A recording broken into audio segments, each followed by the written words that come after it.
what made you decide to reach out to me? I guess you kind of just reach out to a bunch of people. I guess I haven't really looked into your podcast. Well, I saw the game. Well, I started playing the game because it came up. The game just came up on my Instagram, I think. There was a post came up, and I was kind of into your music, so I downloaded the game and had a play of that, and then decided it'd be cool to have a conversation about it. I like having chats about things that are, because it's a music podcast, but I like having conversations that are about things that are slightly different, if you know what I mean. Sure. Yeah, totally. I mean, Lombardi's world is definitely different. I'm super curious to hear about how wrecked you got. I hope you at least went and watched some YouTube videos of people beating the game, because I know for certain you didn't beat the game. Oh no, I've not beaten the game. No. No, I mean it's actually impossible without a group of people. But yeah, the most people don't get to see the end of the game, which is really the fun part. But I purposely made it that way to reward people who stuck with it and put the time in. Well, you can't beat it with one person, can you? You need about 3 at least. Probably more. Yeah, well, I designed it to be beat with 3 people, but there's a group of speedrunners online now that have figured out how to beat it with 1 and 2 people. Whoa. By doing funny little glitches and stuff. But yeah, I mean, I designed it to be 3 people minimum. Did someone beat it on the first day? Yeah, pretty much the group of people that are still speedrunning it are the ones that beat it on the first day. Yeah, it's like a group of like 20 to 30 kids that all banded together on the Discord server, and we're exchanging information, and they figured it out. There was this one dude that was from Sweden. He played like 16 hours in one day, I think is what he said. He was like playing it early morning for him, and then played it all the way till way into the night for him to beat it with the group of Americans. It's fun to watch those kids beat it. How did they? You know how they figured everything out? Because stuff like the kind of purgatory puzzle. Like I don't know how you would get that without assistance. That one took them really long. That was probably the hardest part of the game for them. That was a puzzle that Will from Car Seat designed. He's the more cerebral of the two of us, so of course that was his puzzle. He grew up in like a Christian household or whatever, so the Bible verses and shit were right up his alley, and so he came up with that idea to where you have to listen to him speak some sort of Bible verse and get a clue and put the pieces together with all the Hebrew letters that are scattered around. But that one took them a while, but they did get it figured out. I think someone who spoke Hebrew showed up, and that helped them out. Have you always had a love of puzzles? Yeah, kind of. I mean, I've got a big thing for escape rooms. I don't know if you've ever played one of those. Do you know what those are? Yeah, what, the rooms that you go into and you've kind of got to figure a way out of them. Yeah, exactly. So I sort of designed the game like mirroring that. You go into a space where you have no fucking clue what's going on, and you kind of just have to figure it out. I love those kind of puzzles. And of course, I love video games. I've been playing video games my whole life. So it was a good joining of the two. When did you first discover escape rooms? The first one we played was actually in Austin, Texas, when we were playing. It must have been like Austin City Limits or something. Some festival show, and we had like a day off, and so we were just like thinking of shit to do, and we were downtown, and there's this place called like, escape game or whatever that I found on Google, and it was rated really highly, and apparently it's like one of the highest rated ones in the country. And we went to it, and it's like you get to pick one of like 3 types of rooms. We picked like the Wild West, like Gold Rush room. Nice. And it was really fun. Like we had a good time. Like I was shooting a BB gun at one point. You go down a slide at another point. Like it was like this super like theatrical and well made like puzzle room. We just had such a good time that from then on out, we would like, when we had days off, we would try to do escape rooms. So like we were in Auckland, New Zealand one time, then we went and did one. And I've done plenty in Seattle at this point. But yeah, I think the first one was in Austin. Do they tend to differ on where you are? Like if you're in New Zealand? The one in New Zealand was really low budget, but it had a good aesthetic because it was low budget. But I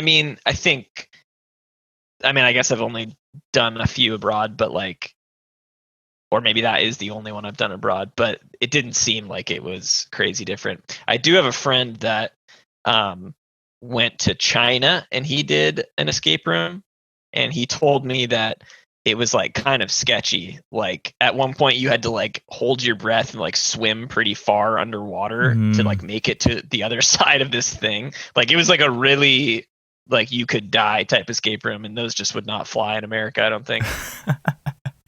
No, I can't imagine. That would be that adds another element into it, doesn't it? Yeah, I would like to try it, to be honest. It sounds fun. What was the Bitcoin puzzle you kind of put out around the first record as well? Well, when you say Bitcoin puzzle, do you mean the flash drive? Yeah. So, I mean, that was just like me thinking, well, we got to do something entertaining. So I just made like 10,000 blank folders and started filling them with random shit off my computer, and created this sort of like folder puzzle where you click on a folder and it tells you to go somewhere else, and then you got to figure out a password and it tells you to go somewhere else, and then it leads you to an unreleased track and some other funny stuff. And that was sort of the segue into game making for all the albums subsequently. Have those tracks come out since, or are they still unreleased and they're just in that drive? Yeah, the track of the Bitcoin was Melbourne, Australia, I think. And actually some of those tracks, I remember Will sent me like 2 or 3 like little demo loops that he had. Those were actually on there, and one of them ended up being Can't Cool Me Down, a Car Seat Headrest single that came out on Madlow. And so if you go find those files and you make it to this one area of the puzzle, there's a really low quality like phone recording of, I think, him and his roommate Degnan jamming, and he's singing the cool "Water on My Brow, Can't Cool Me Down" line. It's pretty funny. Was there a virus hidden in there as well? There was a virus. Yeah, there was a virus. You definitely did your homework. This is good. So yeah, I mean, the virus, like technically yes, it's a virus because it takes control of your computer, but it's not like malicious. Like nothing bad's gonna happen to your computer. When you click it, it says don't click this, and if you click it, it opens up like 10 windows, like browser windows in your computer, and it's a bunch of like the bully Cosset laughing at you, and then your volume and your brightness start turning up and down automatically without you touching anything. It's just like, it makes it look like your computer's being taken over, which in a way it is, but it's not actually doing anything whack to your computer. As soon as you say don't click this, everyone's gonna click it. I knew that for sure. But I can't say I didn't warn you. Just quickly, are you on headphones? Have you got at the moment? I'm on a headset. Okay. Does it sound really bad? No, it's fine. It was just in case. I meant to ask at the beginning. It was just in case I was coming through the speakers because I get a bit of feedback. But that's cool. That's fine. Yeah. No, there's not going to be any feedback. I just didn't want to set up like my mic recording thing. It was just a lot to deal with. Because like right now I'm in like video game mode. I'm working on the in-game concert release for the album, and so like none of my recording stuff is set up right now. I can imagine that's a whole other thing, like compared to what you. Well, it's actually. I mean, now that I've made this whole game, like this has been going really smoothly. It's going to be simple. It's not going to be anything crazy and over the top. It's just something entertaining for people to like see and do while they listen to the album in the game. I'm sort of thinking it as more of like an in-game like album listening party, because I've gained skills in making the game. Like this has been going really smoothly. So I figure 1 or 2 more sessions of this and I can be done with it. I would like to be finishing the album because I'd like to have the album done by the end of the month, but Will's been busy, and I'm at the point where him and I need to start collaborating on a few ideas to flesh them out. So I'm like kind of waiting, and so I'm like, well, I might as well work on the in-game album release, and so that's what I've been doing for the last couple nights. Are you pretty fluent as a coder now? It probably depends who you talk to. In terms of like networking and stuff, like probably moderately versed. I don't think I could do anything crazy intricate, but I've definitely spent enough time doing it where the groundwork has been laid. So I'm like now a sponge for information. Like if someone was to show me something, I could easily put it on top of what I already know. Like Emmy, the person that I worked on this game with, she was telling me at one point, like a few months ago, like I'm at the point where I'm as good, if not better, at coding than a lot of the people she goes to her game dev grad school with, and I was super flattered by that. Then in thinking about it, she's not wrong. I mean, in terms of the number of hours that I've put into learning how to code in the last year, I mean, I've basically put in as many hours as a grad student would have. So How many hours would that be? I mean, I estimate that making the game took me about 2,500 hours. Oh man. Yeah. Over what kind of time span? That was like 9 months, 8 or 9 months. Oh wait, let's see. We started in April, May, June, July, August, September, October, November. So, yeah, so it's like 9 months. That I'm trying to work out. That's still a lot of hours a day. It's like 8 hours a day. Yeah, I was hours. like, it was 10 plus a day, pretty much for 9 months. It was making this game was a crazy grind. It was the most difficult project and the most like mentally draining project I've ever worked on in my life. It was such an undertaking to make an online game for someone has no idea how to make an online game, and that was even with help from Emmy and our buddy Nathan, or Dapper Dino, who's the person that we like did consulting with, because he was really necessary to give us that last push to make this game actually work online. Because Emmy and I tried to learn ourselves, but we really needed someone to coach us. And so him and I did a bunch of like Zoom call sessions, and I got him familiarized with the code, and he basically showed me how to do it. And I learned so much from him. Yes, he was huge. And he's actually a European as well, with a team of 3 people. One of which, me, who's a professional drummer, like to make a game that works online, it's just a huge ask. And if I could go back in time, I'd be like, dude, are you sure you really want to take on this project? It's intense. And sometimes I cringe thinking about how much music I could have made if I wasn't spending all that time making the game. But at the end of the day, like I'm happy with the product, and I'm glad people like it, and I'm glad there's a community of people who got to beat it and got to see the full thing. So that's rewarding. Was it worth it? Who knows? But I think there's an interview with you after you made Cosset's World where you say repeatedly in the same interview a few times, "I'm never making another video game." And I'm a man of my word. I said I didn't make this. I didn't make this game alone. I had a team. But yeah, realistically, I broke my promise. But it was just like when COVID hit, it was like, well, I'm not doing anything anyways. Car Seat's not touring. Like if COVID hadn't happened, this game would have never happened, right? Like we would have been off on tour. I could have never made this game off on tour. And I'm just sitting at home doing jack shit. You know, I'm making music. I'm streaming sometimes, but like I had all this extra free time, and I was like, well, I gotta do something productive. And so I started making this game. I made the mistake of having an idea in mind that was too grand to do easily. And like not to say that Lombardi's World is like this grand game, but for one person to do, or a small team of people to do in that short of time, and having it work online, like it is kind of a grand ask. But I had nothing better to do, so I went for it, and it was torturous. And I would say again, I'm never going to make another game. But I mean, here we are. I spent all morning coding this stupid in-game album release, so you know I can't ever stop. Do you think you would have been more unhappy though if you hadn't made it over lockdown? Like, do you need to make something and have a project to be fulfilled? Oh, 100%. I could never just sit inside during Corona and not work on something. I would go crazy. The problem is I started working on something that made me twice as crazy because it was so difficult. You got to find the balance. You know, you want it to be a fun, creative project, and you want a project to be fulfilling and challenging. But if you make it too challenging, you have the opposite effect of what you're going for. You probably want to make it a little bit. I imagine you'd rather make it too challenging than too easy, though. If you had to go one or the other. I would agree.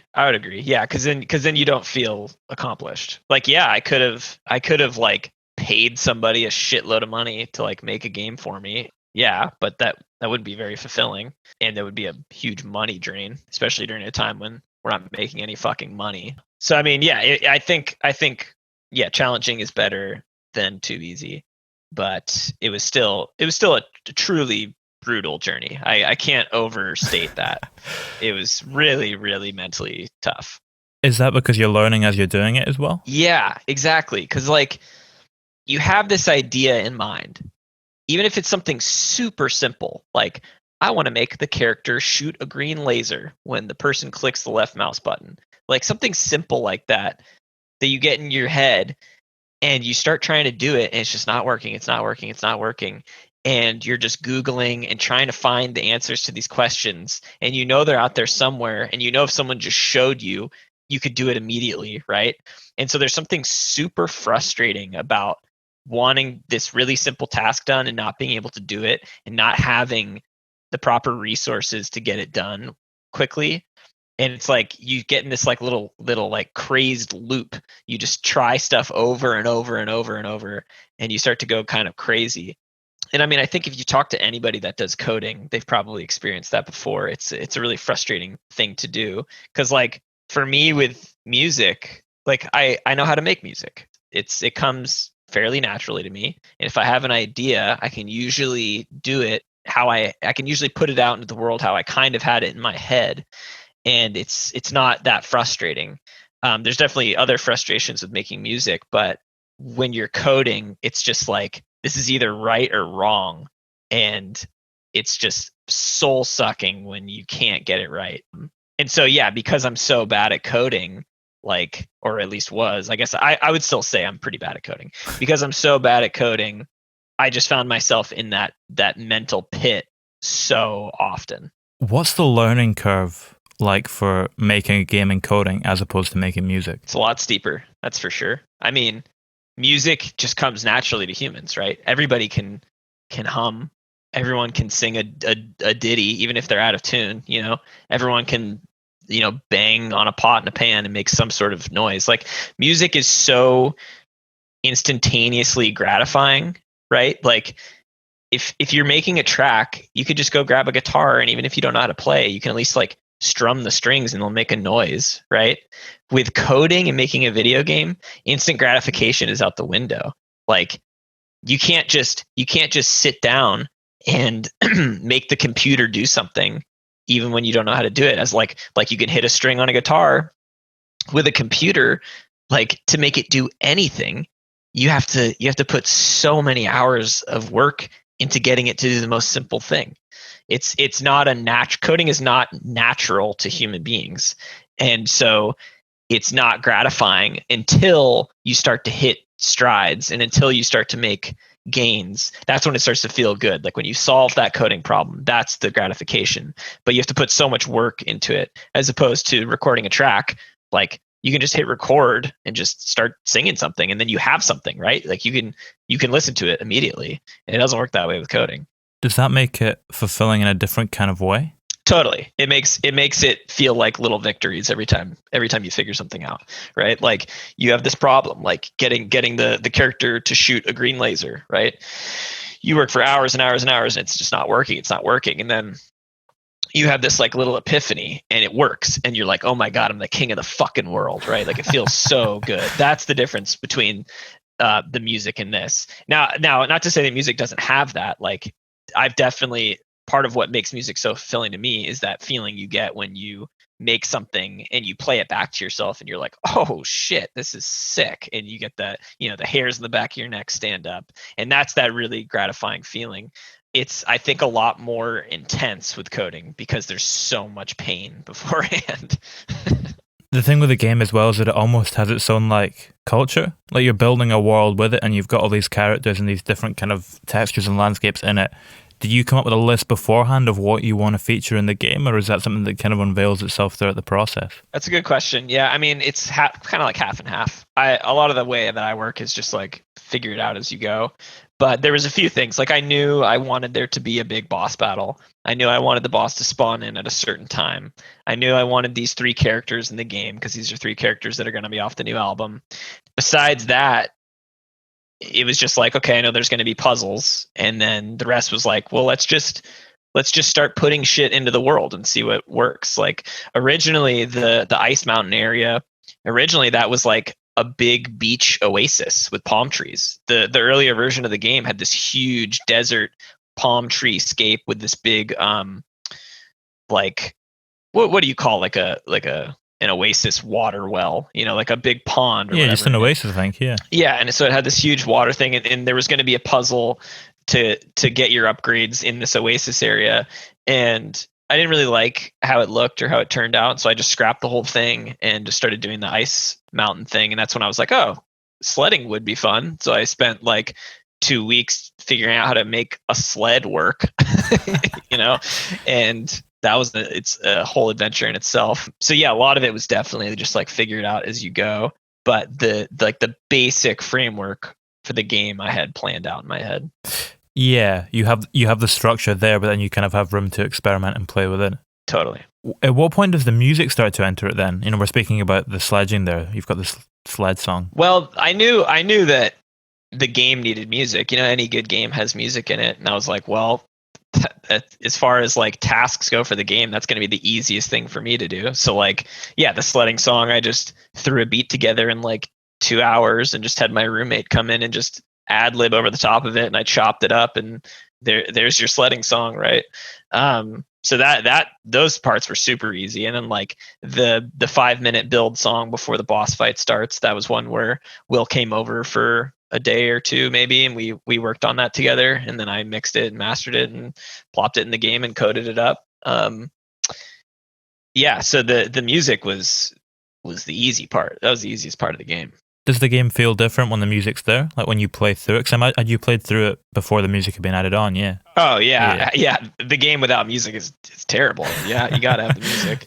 It feels empty. It feels weird. Yeah. I think I would have smashed my computer if I didn't have the town theme. That kind of brings you back to base level. Yeah. No, I'm sure you got very frustrated at quite a few parts in that game, which is exactly what I want, right? Like that's how I designed the game. I want it to be really fucking hard because that's exactly what I was feeling when I was making this fucking game. You just try over and over and over and over, and you fail and you fail and you fail. But if you eventually figure it out, it's such a rewarding finish. So satisfying, yeah. Yeah, I implore you to go look at videos of those kids beating the final boss, and you can hear in their voices how excited they are because they've spent so long just failing, and then they get to this really epic boss fight and they beat it, and they did it together as a team, as a community, and it's a really great feeling. That's exactly what I was going for, and I'm so happy that it came to fruition. When you get to the boss fight, is it relatively okay to beat, or is there still quite a strong possibility that you're going to fall at that final hurdle? Well, you always get to the boss fight. So if you are playing the game before 8 p.m. local time, 5 minutes before 8 p.m. the sun goes down and the transition to the boss fight starts. And then at exactly 8 p.m., no matter what point in the game you're at, you get warped up to the boss fight. Yeah. The problem is if you haven't done some puzzles and tasks, you can't actually beat him, but you can always fight him. And yeah, it's a hard boss fight. It's not easy. Yeah, you gotta have the big gun. You gotta have the big gun loaded. Yep, and you gotta have your moves, right? But yeah, I mean, to get the big gun loaded, you need your moves too. So yeah, there's a whole journey you have to take to even be able to beat the boss fight. But you can always fight him, and I thought that was a funny thing to put in the game. Like, yeah, you can for sure get there, but he's gonna kill you. That's taking a page out of like The Legend of Zelda: Ocarina of Time. Like, there's so many parts of that game that you can get to, and you're just like, well, I can't beat this. And it's like, oh yeah, I guess because I don't have the hook shot, or I don't have the horse, or I don't have the magnifying glass that allows you to see invisible shit. Like, I really like that part of Zelda where it's pretty open world. You can explore, but you're going to be totally fucked unless you've figured out parts of the game before that. It's pretty cruel when you're a child, though. Like, I remember playing that like 7 and like... It's a tough game. I never had any idea what I was doing, yeah. Yeah, but again, that's one of those games where if you figure it out, if you finally figure it out, it feels so good. How did you get away with sampling The Good, the Bad, and the Ugly for Gus's song? I don't think you can copyright that. I don't think that's a copyright thing. Yeah, I don't think so. Because that sample actually came from a free, like a royalty-free sample pack. That came from a Kashmir royalty-free sample pack off Splice, and I don't think you can copyright a melody that's that few notes. There's some law around it, but yeah, it's royalty-free. And I mean, I do finish out the melody in a way, but I changed a few notes, so it's not actually the melody, right? So you can't sue me over that. I can't believe you can't copyright that, but you can copyright the bleep test, or the pacer test, rather. Well, so because the pacer test is minutes of audio, right? Like, yeah, it's a weird thing. Melody, there's different rules around melody, but yeah, you're referencing On the Run from Cosset. That was I heard was the Spotify a funny version, yeah. yeah, that was funny when I was trying to upload that to Spotify. I was so fucking pissed off. Yeah, copyright laws are they're just fucking out of control. But yeah, the Good, the Bad, the Ugly whistle, I don't think is copywritten. Do you ever sample other stuff when you're doing the one trick ninja stuff, or do you always just build it up from scratch? I mean, it's usually just whatever samples I have in my sample packs, and I try to just download royalty-free sample packs just so I don't have to worry about it. But like off this upcoming album, I can tell you I'm sampling like a NASA rocket ship lifting off. There's a song called Rocket Ship on this new album, and you're actually the first to hear that, by the way. But exclusive. Yeah, but I got that off YouTube, and I mean, I guess it could be copywritten. I'd be super surprised if it was. But yeah, I ripped some of the sound of that rocket blasting off. But yeah, typically no, I don't sample other stuff unless it kind of fits the narrative of like what the album's actually trying to do, like what you're saying with the rocket. Yes, exactly. Yeah. Is building a narrative in an album quite different in terms of the approach to a game? Yeah. I mean, that would also be a question for Will, because like the way I make music is I rarely think of like the big album concept picture. I typically just like to make songs that I just like that pop into my head, and I just put them down, and none of them relate to each other. Will is more of the conceptual artist, and so I typically just make a bunch of fucked up songs, and he figures out a way to put them together interestingly in an album. And then once we have that framework, we sort of fill in the gaps. And that's exactly where I'm at in the album right now, where I need some conceptual guidance from him, because I can make a ton of singular tracks, but to make them fit together is not a great skill of mine. You were saying earlier on as well that the three characters in this game are going to be the three characters on the next record. Are they kind of three of the things that can kind of keep you grounded when you're working on songs in that way then, so that there is something to assemble when it comes to it? Yeah, they can. I mean, I will say they're not the only three characters, but like, yeah, they're three interesting characters. Obviously, Trait and Stoney, and then introducing Tommy. But yeah, I mean, Tommy, that was one thing that I knew I wanted to have was Tommy, because, so I don't know if you remember when Pitchfork wrote their Madlow review, they called me Andy Katz. I think they were trying to get back at you for you slagging them off on the first record. Exactly. I fucking know they did that on purpose. So the war continues, right? The battle rages on. So because they did that, I decided I'm going to make an entire album dedicated to the fact that they called me Andy. So Tommy, as you can tell Andy, Tommy is a character. I'm not going to give away too much, but he's a character that I knew I wanted on the album because he helps tell the story of the Tim Schenectady Pitchfork News reporter, like fucking his name up. So that was one character I knew I wanted on the album. Wait, so Tommy is a manifestation of Tim? No. Okay, so he's a completely. I don't want to give away too much, okay, but yeah. Tommy is being called Tommy by Tim, and that's not his name. Yeah, I mean Tim. Schenectady? Schenectady, yeah. Schenectady. I feel like I don't quite have the accent to get it. I don't think I'm even saying it right, but that's because there's a place called Schenectady, New York, and I think it's just called Schenectady, but I like Schenectady a little better. Wait, so is that where you took his name from? Yeah. Oh, yeah. We were driving through Schenectady, New York, and we stopped at a diner, and I came up with that character for an Instagram video, I think. I wanted to ask about some of the characters in the game as well. Like Donovan, was he added post-COVID?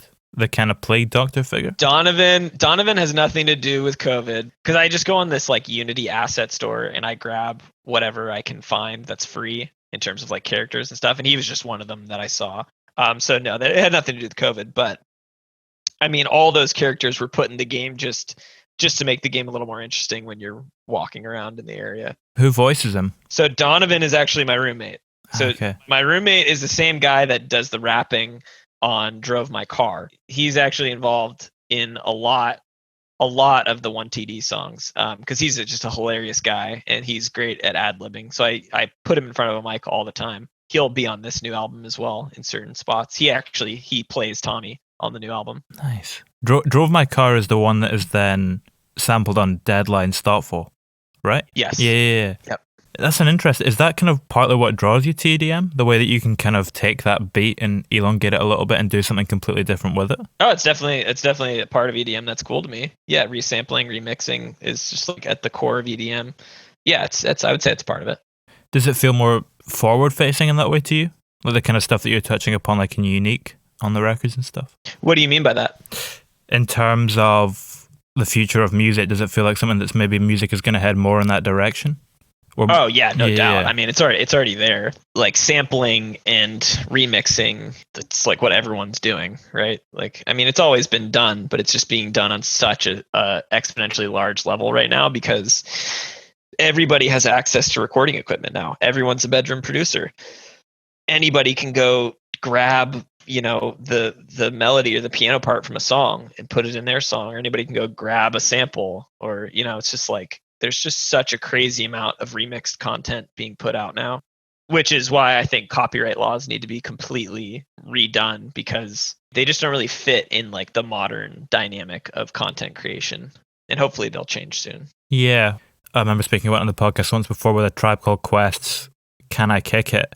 Oh, yeah. There's a Logic song where he uses the melody, or that he uses the kind of chorus from it, and all royalties have to go to Lou Reed because Quest song original everything had to go to Lou Reed, which is crazy. It's the stupidest fucking shit on the planet. Yeah, it's dumb. And I get copyright laws, they protect artists, right? Because if there were no copyright laws at all, everyone would just be stealing shit and saying it's their own, right? But like I know there has to be, I don't have like the solution off the top of my head, but I know there has to be a better way to credit the original content creator while still rewarding the person that's sampling them, right? Like there has to be a better alternative to what we're doing now. Like Lou Reed shouldn't get 100% of that shit. Maybe a little bit, but he didn't make that fucking song. He's not even getting it. He's not here anymore. Like, yeah, well, or his estate or whatever you want to call it. Yeah. But I mean, like those guys put in a lot of work. Like, yeah, they still use a sample, but they made a cool song out of it, and they should be rewarded more than I think the current law allows. I think sampling's going to be the way to keep things relevant to a certain degree as well. Like if you look at like Kanye sampling like King Crimson on, I think, is it Famous?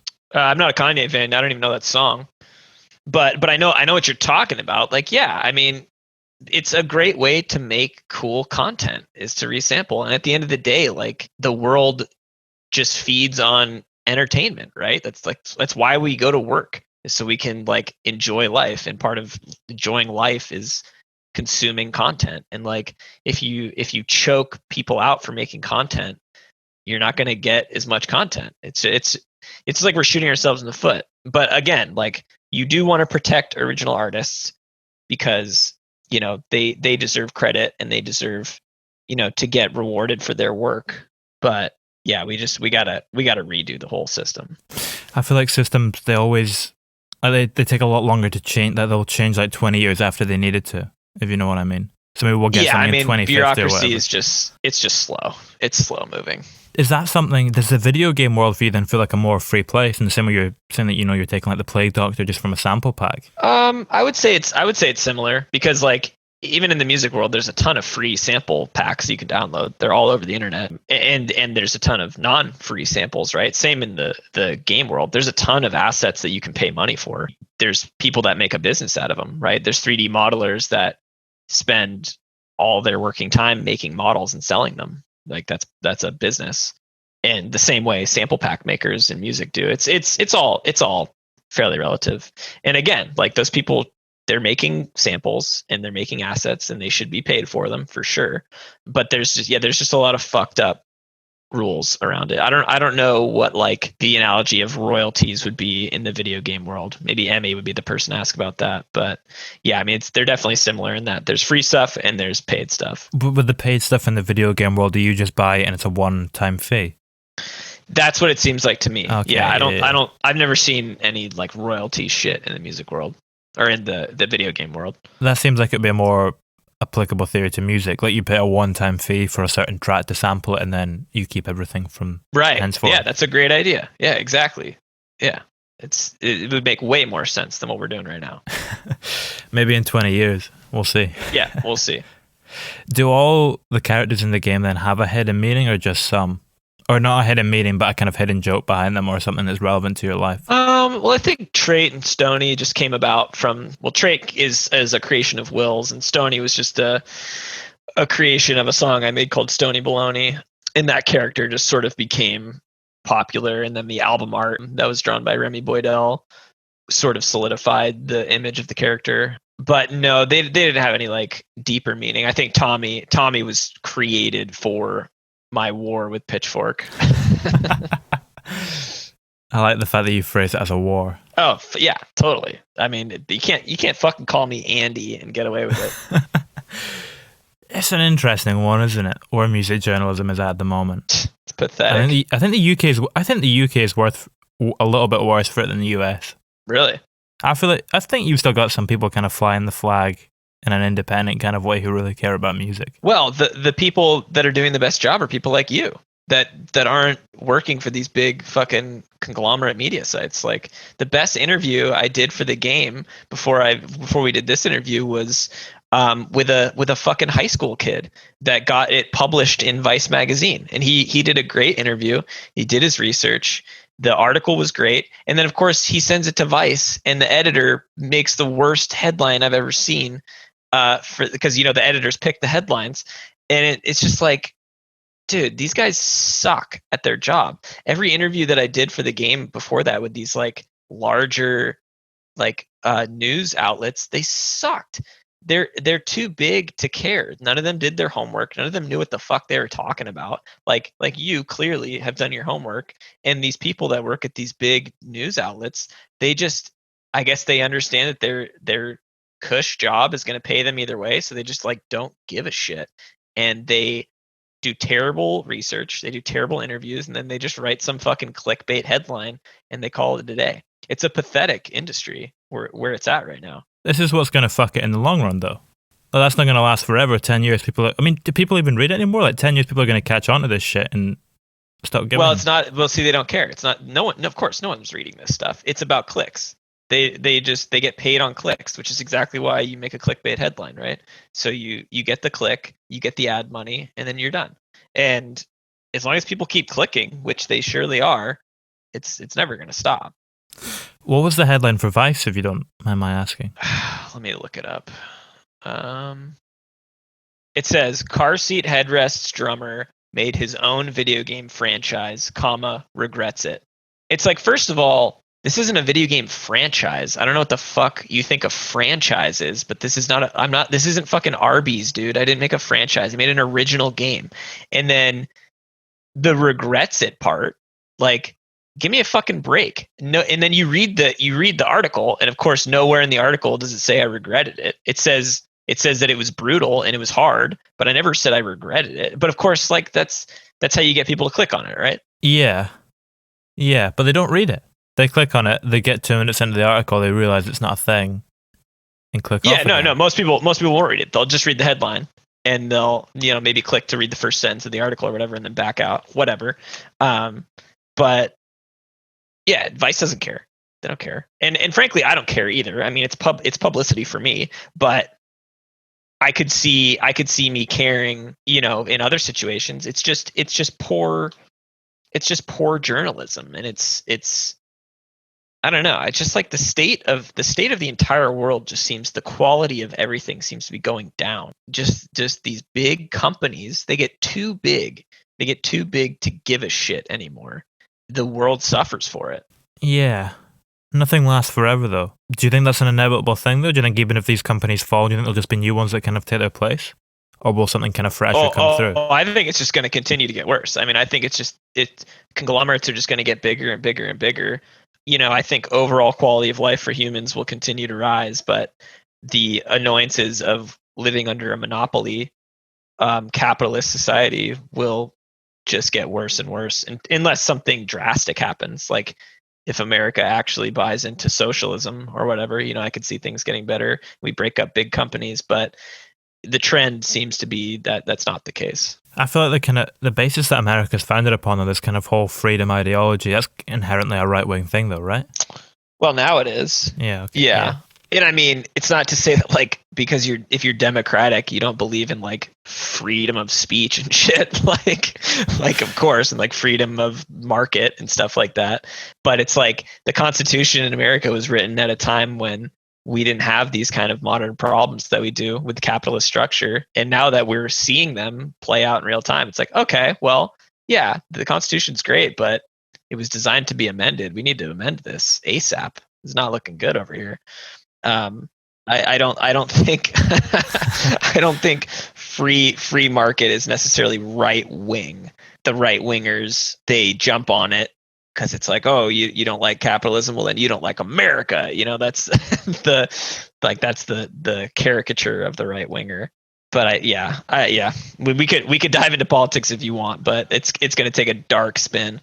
It is an interesting juxtaposition though, like you say, that our quality of life in terms of health and safety is vastly improving, but we're losing a lot as a result of that. And it's a tricky balance to kind of not just navigate, but even have a perception of. Yeah, absolutely. I mean, if you look at the trends of like life expectancy, obviously pre-COVID, and just like quality of life for most humans on the planet, it is increasing.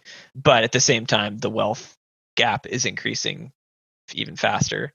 So at some point, it's going to come to a head, and it'll be curious to see what happens. Yeah, there's never really been a distinct change in history without violence, which is an interesting idea. Yeah, unfortunately, we might be at the point in society where it won't be physical violence. It'll probably be more cyber violence, warfare. But yeah, we'll see what happens.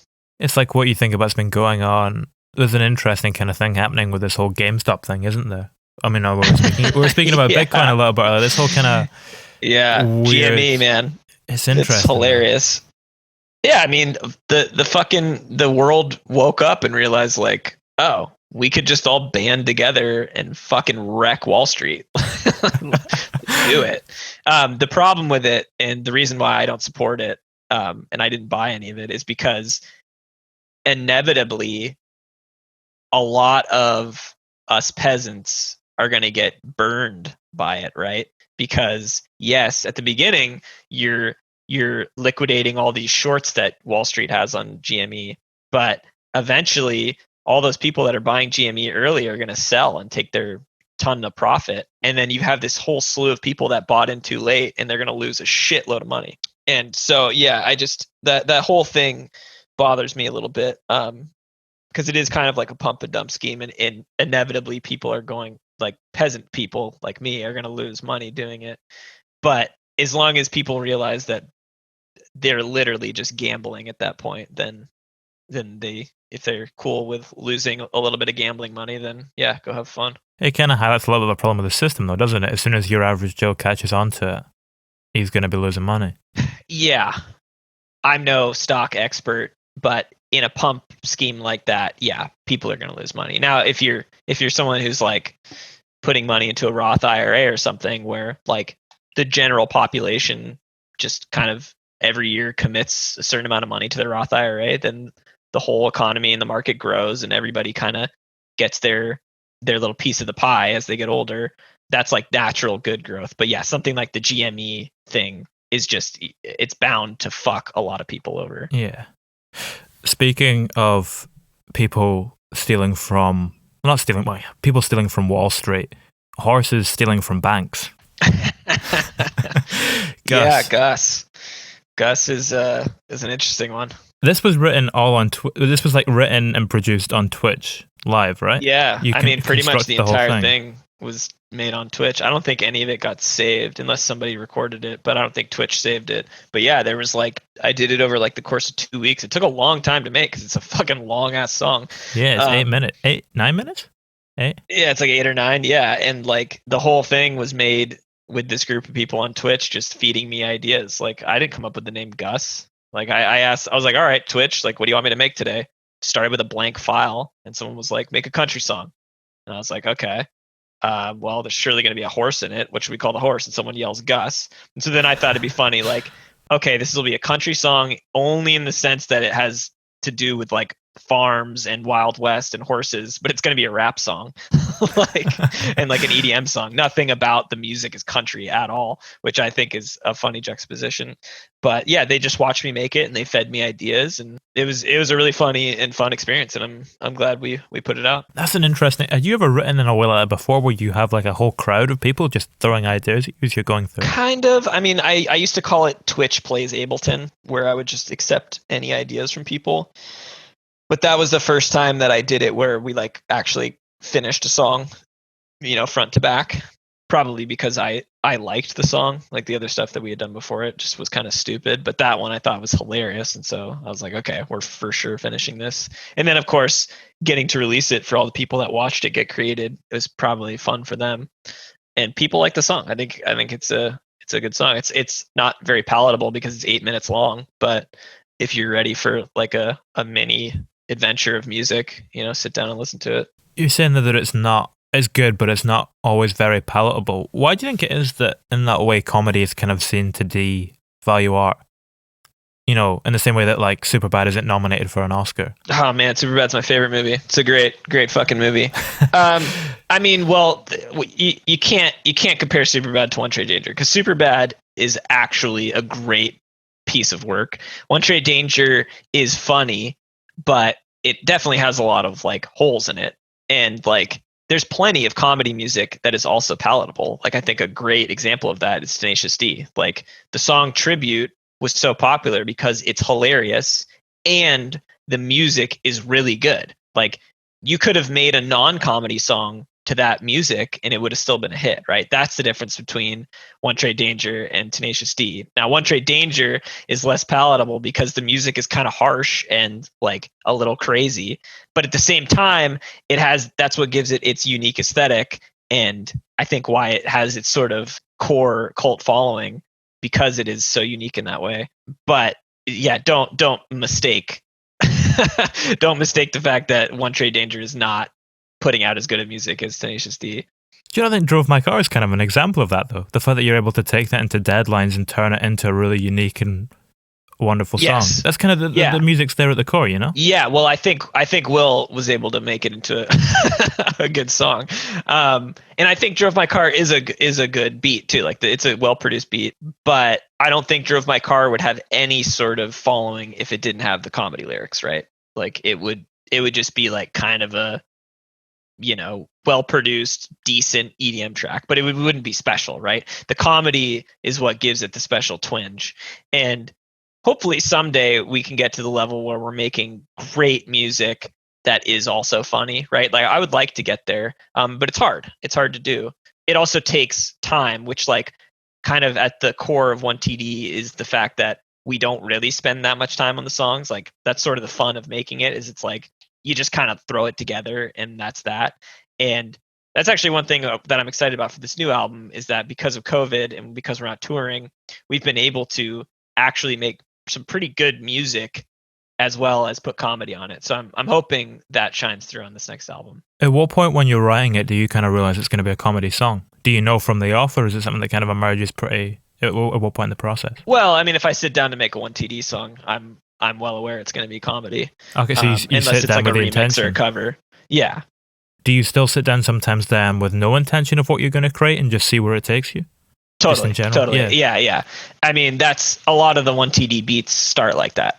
Like I just start making a beat, not necessarily thinking it'll be 1TD, and then I make a beat, and then I have all these beats, these unfinished beats in my file folders, and then I'm like, okay, let's make one of these into a 1TD song, right? Then you go grab it and put it together. Do you ever change the beat, or does the beat stay the same, even when you kind of start to work the comedy into it? Oh, it changes often, yeah. And I mean, typically, like, at least for this album, like a lot of these songs were made by just me recording these little snippet ideas onto my voice memos on my phone. Like sometimes literally just putting the voice memo in the track. Like one of the tracks on this next album starts with a voice memo, literally just dragged in. And then I sort of build a beat around that, like really, really skeleton idea. That's kind of what's at the core of the project though, isn't it? Like there is a sense of, like if you look at that second record, what it's talking about, a lot of it's pretty real, even if you're doing it in a comedic setting. Like Yeah, speaking yeah. about touring and people that sound like Matt DeMarco, you know? Totally. I mean, that's kind of the fun of 1TD is we get to put like our lives into it a little bit, right? Like some of that stuff, a lot of that stuff came from actual experiences we had on tour, right? And then we got to make fun of it. Is that how Banging on a Plane came about? Was that original conversation at the beginning of that based on a true encounter? No, that conversation we actually made up, but the song was made on a plane. Like I made that on a plane, and I just opened up a blank file and I just called it Banger on a Plane because we were, 30,000 feet up in the air. And I was like, well, okay, I guess I'm making a banger on a plane. And I made this whole plane song. And then when we landed, I was like, okay, well, I'm just going to record lyrics about that banger on a plane. And that's how that came about. So yeah, I mean, a lot of it really in like Melbourne, Australia, being afraid to go to the pool or whatever because you don't want to look bad, literally came about because we were in Melbourne, Australia on a day off at our little like apartment hotel. And Will comes downstairs in his bathing suit and he's looking out the sliding glass window out into the courtyard where the pool is. And he's just kind of standing there looking out the window. And I'm like, you going to go? And he's like, yeah, there's too many people out there. I don't think I'm going to go. And so then I instantly started making a song about that. Right. Like, so it's all very real life experiences, but with the One Trade Danger twist. And that's what you need to keep it grounded, and that's why it's got its cult following. Yeah. Yeah, I think so. Banging on a Plane then is an interesting one if you actually wrote it on a flight. Did you change it at all when you landed? Because there is this, I can't remember what the phrase for it is, but you do get in a heightened like emotional state when you're flying. It's something to do with the altitude and the way it kind of affects your chemistry, your brain. Yeah, well, I mean, I just produced the beat on the plane. The lyrics all happened on Earth.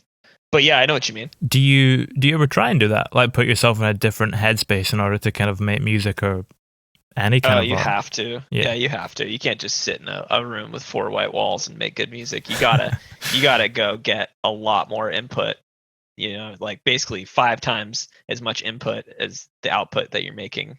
Yeah, so like having my buddy Aaron, the guy that does the drove my car rapping, like we bounce ideas off each other all the time, right? When Will and I and Ethan and Seth are on tour, we're bouncing ideas off each other all the time. Like just being around people that are in the same mindset as you, the same comedic mindset, and just living your life. And the moment you see something inspiring, even if it's as funny as not wanting to go to the pool, right? Like you just grab that and then you can use it, right? But you can't get those experiences just sitting in a room, right? You need the input. When you're in COVID times right now, then are you kind of trying to consume a lot of like movies and books and stuff and music, or to try and supplement that lack of experience? No, I'm not. No, I mean, I just sat inside and made a shitty video game. But I mean, even that experience gave me, I was working on a song called Game Dev. It's not going to be on the album, but it's a song about being a game developer. I get my input from plenty of places, but I'm not really one to like read books or like watch a lot of movies or TV or anything like that. I'm either like hanging out with people, socializing, getting exercise, going outside, or working on a project, right? So yeah, it's mostly just socializing with people that are also comedic that has driven most of this material. When you sit down to watch something, then is it quite a conscious choice that you're going to rewatch a classic or something that you know you're going to love? I mean, I honestly can't even remember the last time I watched a movie, so yeah, don't think about it much at all. I thought, do you not used to be a big Billy Madison fan? I fucking love that movie. I love that movie, absolutely. You had a pair of Billy Madison shoes. Oh yeah, Doyle rules. Man, you really did your homework. Shit. Yeah, cool, I mean, like I love a lot of movies, and I've seen a lot of movies in my life. I'm just at a point in my life right now where I don't feel like I have time. I'd rather just create something. But yeah, of course, I've rewatched Billy Madison a million times. The movie's fucking hilarious. Do you feel like your tastes are quite solidified now in terms of what you know what you like? Oh yeah, totally. I mean, yeah, comedy is surely my favorite genre. Not to say that I'm not like open to new movies and stuff. Yeah, everyone gets to allocate their time, their limited time every day to do things, right? Some people like to watch movies and read, and I like to play video games, make video games, play music, make music. That's like making music is like most of what I'm doing on a day to day. I mean, especially like this month working on the album and just going outside. I like to take walks every day. Like I get really, really antsy if I'm not walking like a mile or two a day. I'm the same. Yeah, like exercise is key to having a clear mind. So yeah, I mean, I just prefer to allocate my time to different things. Yeah, that's part of the reason why our tastes solidify. The fact that we have less time, so we kind of become more conservative with it. Yeah, I would agree for sure. I mean, as you get older, you have more responsibilities, right? You have less time to work on things that are entertaining because you're too busy going to work or washing the dishes, cleaning the house. You know, there's just, as you get older, you just literally get less time to just recreate. So yeah, you gotta just stick to what you know. As you become more confident in what you enjoy and what you like to kind of take in, how does that impact what you create and put out and your conviction in that? That's a hard ass question. I don't fucking know. I mean, no, don't apologize. It's a great question. I'm just not going to be able to answer it. I have no fucking clue. Like my brain is so, it's I'm always just like, I've always got some stupid idea bouncing around in my head, or some, you know, little loop of music or some little shower song that I've got stuck in my head. Like I rarely even listen to music when I'm at home. Like, wow, it's super rare for me to like put on an album. I can't remember the last time I listened to like an album all the way through, because I'm so busy like in my own head with these stupid little ideas, which is not great, because like you definitely want input, you want inspiration from other music. But how I do it is like I listen to a little bit of music, and when I do listen to it, I really hang on to the moments of that music that inspired me, and I'll like spend the next like year of my life creating music in that vein. Like I think Skrillex is a great example of that. He basically launched me into being interested in EDM. Does that make you very conscious of what you listen to, if you know that it could have that big an impact upon you? No, I like to be totally open. I love when other people show me music that they like, because I hate seeking out music. I hate the process of listening to a bunch of music and then being like, oh, I like that one. Okay, I'll save that. Like that's a waste of time to me. So I love when people show me the music that they like. Now, alternatively, the flip side to that is people fucking hate the music that I show them. No one likes when I get the aux cord. People get pissed. You know, I'm putting on like Royal Blood at a fucking party. Everyone's like, what the fuck is this shit? Great band. So, but I fucking love them, but it's not, most people don't want to listen to that at a party, right? Like you got to know your crowd. And so I love when people show me their music, because then I'm like, wow, that's a good song. Okay, I'll go listen to that when I get home. You know, I just don't like seeking it out myself, which is a huge part of the reason why I don't listen to it.